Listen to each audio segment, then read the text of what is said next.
The U.S. Army has granted the final permit of the controversial Dakota Access oil pipeline after an order from President Donald Trump to expedite the project, dealing a blow to Native American tribes and environmental activists.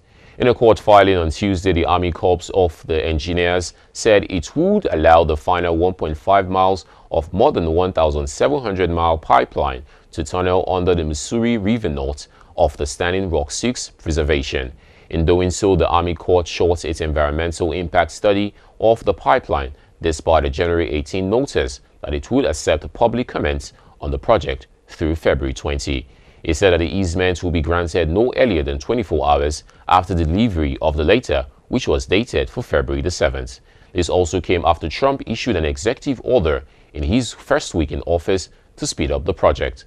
Led by the Standing Rock 6, more than 100 Native American tribes have warned that the four-state pipeline would destroy their scarce sites and contaminate their water resources. Following Tuesday's decision, the Standing Rock 6 vowed to shut pipeline operations down if construction was completed. The $3.8 billion pipeline would be the first to transport crude oil from Bakken Shale, a vast oil formation in North Dakota, to refineries in the U.S. Gulf Coast. Democratic U.S. Senator Elizabeth Warren was licensed by Senate Republicans on Tuesday after reading a 30-year-old letter written by the widow of Martin Luther King Jr. to criticize Jeff Sessions, President Donald Trump's nominations for Attorney General. The Republican Majority Leader Mitch McConnell said Mrs. Warren had broken Senate rules by impugning the conduct of another senator and had subsequently read Coretta Scott King's later life on Facebook.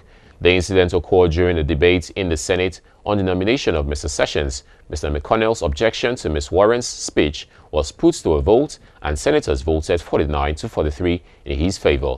Later, from 30 years ago, urged the Senate to reject the nomination of Jeff Sessions to a federal judgeship.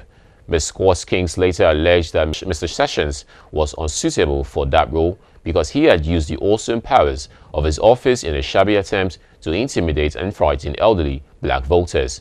Mr. Sessions' nomination process had been dogged by allegations that he attempted to suppress black votes when he was an attorney in Alabama, and Mr. McConnell's objection raised the ire of Democrats as well as members of the public whom shared the letter on social media. Democratic National Committee said in a statement that it was a sad day in America when the words of Martin Luther King Jr.'s widow are not allowed on the floor of the United States Senate. Mr. McConnell's office said Ms. Warren is now barred from speaking on the floor for the remainder of the debate, as it's expected to conclude on Wednesday.